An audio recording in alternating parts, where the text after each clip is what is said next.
Hi, folks. You're with Tassus today. Tassus today, your pushback channel. Thank you for joining this audio live stream. In this essay, I'd like to talk about the issue of museum exhibits all around the Western world. And I'm talking about all manner of museums, the Natural History Museum or technological museums or whatever, science museums and so on. They all contain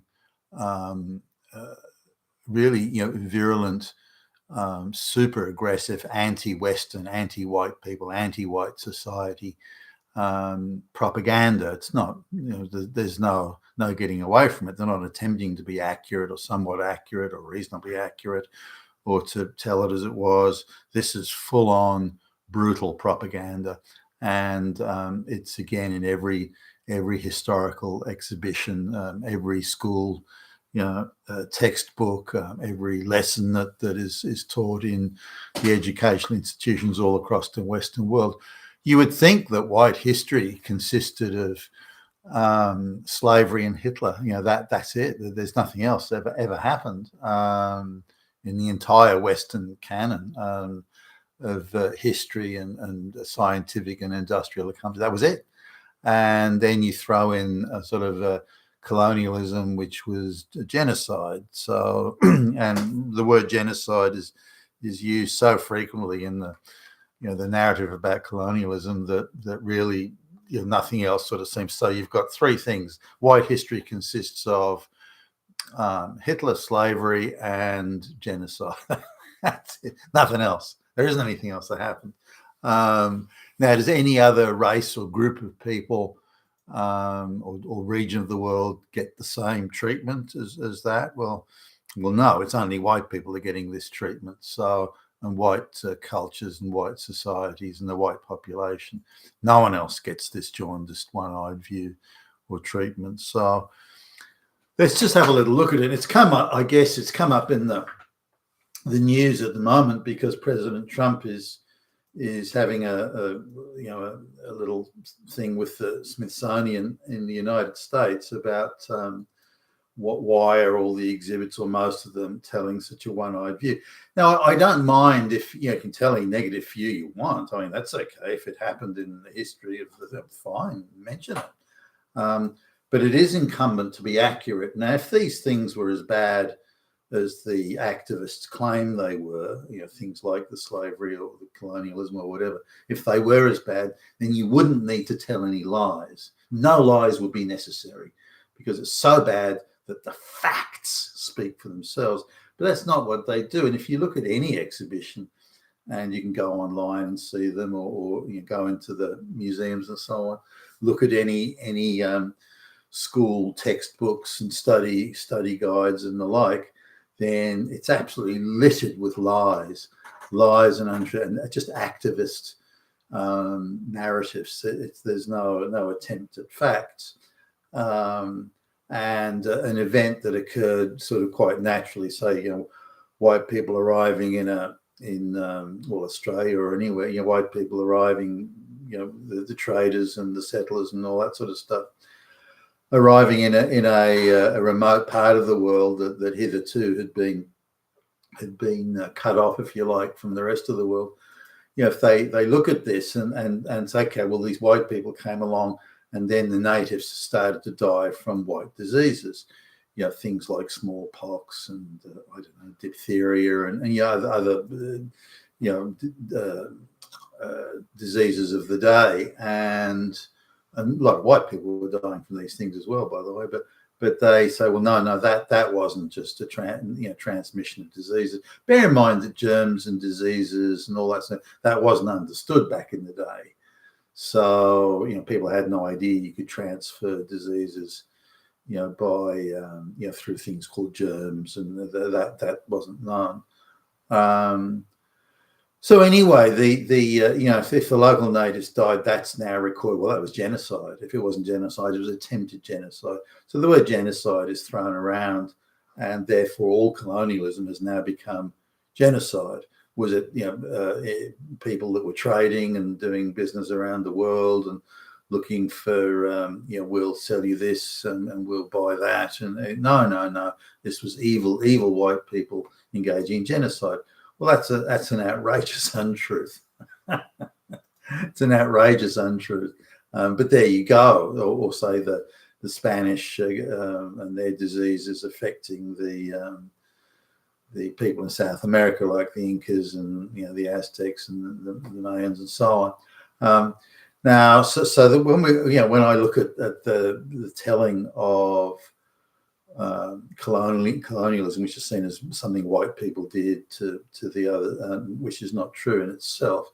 The international level of colonialism only because white people developed technology for long ocean-going vessels. What about the colonialism of the Norwegians and the Danes going to Britain, or the Swedish people going into traveling through the rivers with their longboats into Europe and Russia and all around there? Why isn't that talked about? What about the colonialism of the Han Chinese going around the rest of what today we would call China? What about the Islamic hordes going into Africa and into northern India? Why isn't that talked about? So there's a whole lot of colonial sort of movements of people over the centuries, but only white people are held up as the bad guys, which in itself is silly. Now, I don't mind if you talk about colonialism, but don't try and make out that natural transmission of diseases by people that have been separated for thousands of years, that don't make out it's genocide. It's not. Don't make out that only white people ever did the colonial thing. They didn't. It's been going on for thousands of years. Why make out that only white? Why tell that lie? Again, if the colonialism and this and that was so bad, why do you need to tell lies? You wouldn't need to. And this is my problem with it. They tell so many lies, and of course, there's omissions and all sorts of stuff. And it's deliberately ginned up in very dramatic language. Little babies died and all this sort of stuff. So coming now to the issue of slavery, certainly the slavery exhibits that I've seen and the teaching aids and the likes I've seen, they don't mention that Africans enslaved each other for thousands of years. They don't mention that. They don't mention that Africans enslaved each other, then sold them to the white slavers in exchange for white Western manufactured goods. Could have been firearms or hatchets and knives, steel type products, iron products, that sort of thing, booze, the list goes on. Some of the woven fabrics that the textiles that the Africans hadn't mastered yet. Bear in mind that the Europeans also had things like wagons with wheels on them, which was the Africans were the Africans didn't have the wheels. So anyway, these these sorts of things that it's not. I think it's very rare that you'll find that and if it is, it's done in like a quick clipped sentence that Africans enslaved each other and sold it to the white people. Then the lies continue that the slaves were packed in like sardines and ships and they all died before they got to the other end. Well, exactly how would that have worked commercially? If you take a whole load of slaves over there to sell them and they're all dead and you can't even sell one. So again, lies, lies on lies. And then the claim that it was white people deliberately, exclusively wanting to subjugate black people. That's another lie. Why tell the lies? And I come back to this thing that the baseline for me is, if it's so bad what the white people did, why do you need to tell so many lies? The facts would speak for themselves. You wouldn't need to tell any lies. Why is there no mention of the Arab slavers? Why is there no mention of the North African slavers, the Barbary pirates, as they were called, enslaving white people all over the coasts of Europe and the coasts of Britain? Why is that not mentioned? Why does that not get equal billing with the transatlantic slave trade? Why is the transatlantic slave trade held up as being the only slave trade that ever existed?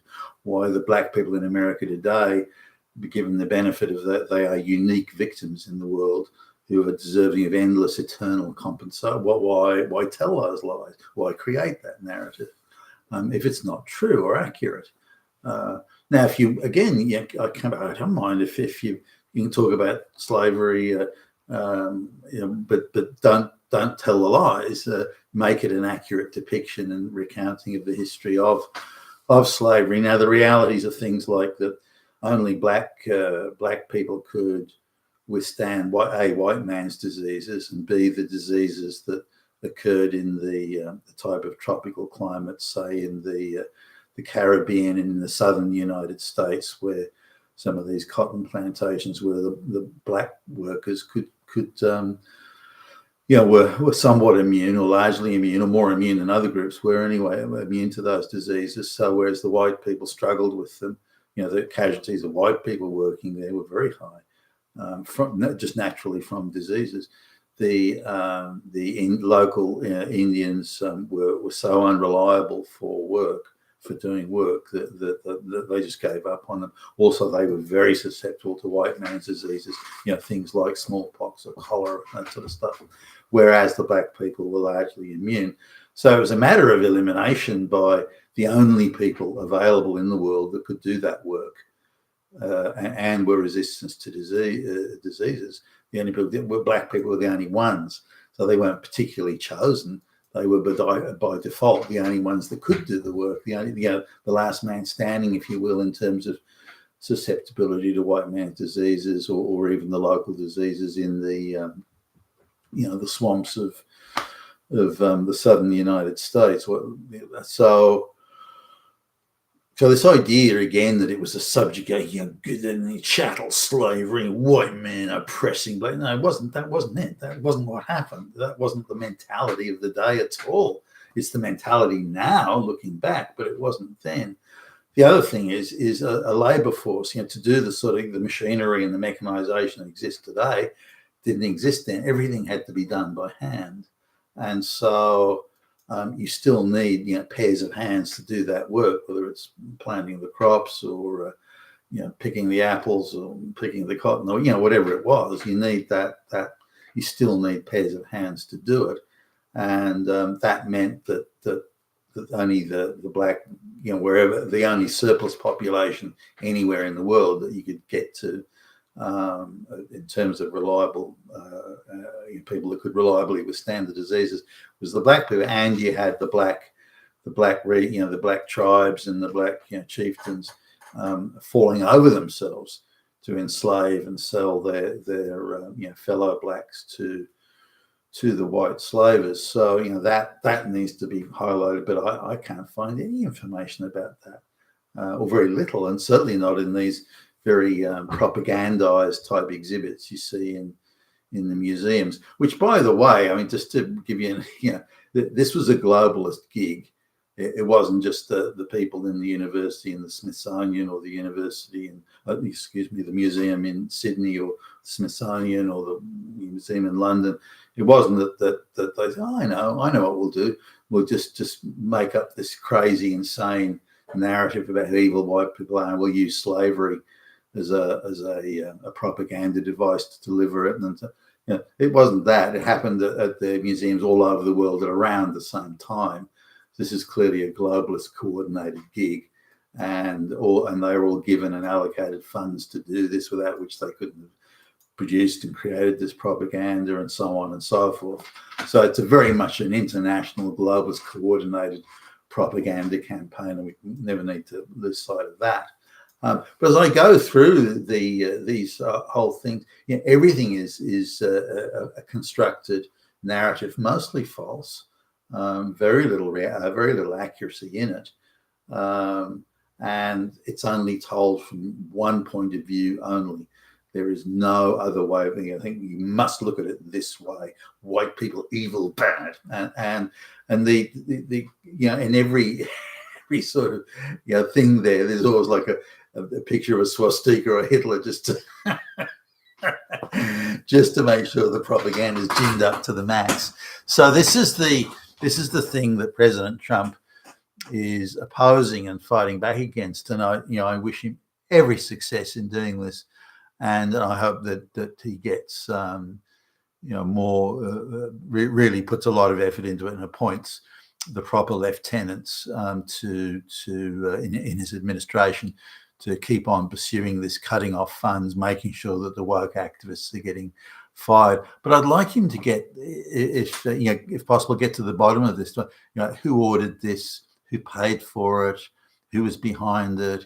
How is it coordinated? Break up those networks. For example, a number of NGOs have been donating large sums to universities to put exhibits in poor hate on white people. And who's paying? Where's that money coming from? Are these NGOs operating as charities because they're just political activists?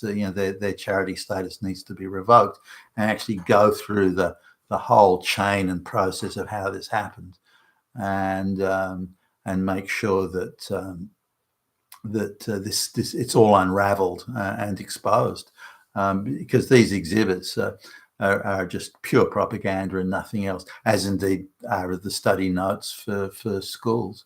I read one recently where it said that white people purposefully infected things that they gave the natives in America or the natives in Australia, purposely infected them with deadly diseases as before germs or anything were ever even known about.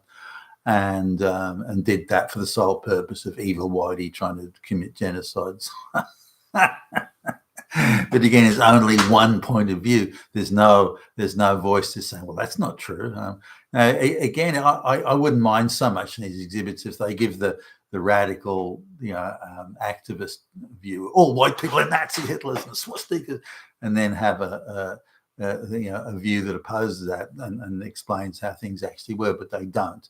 They only have one activist view, and that's all they're pushing in these exhibits, which means it's no longer an independent museum. It's just become a place for pushing anti-white propaganda. You've been a Tasteless today, your Pushback channel. Thank you for listening.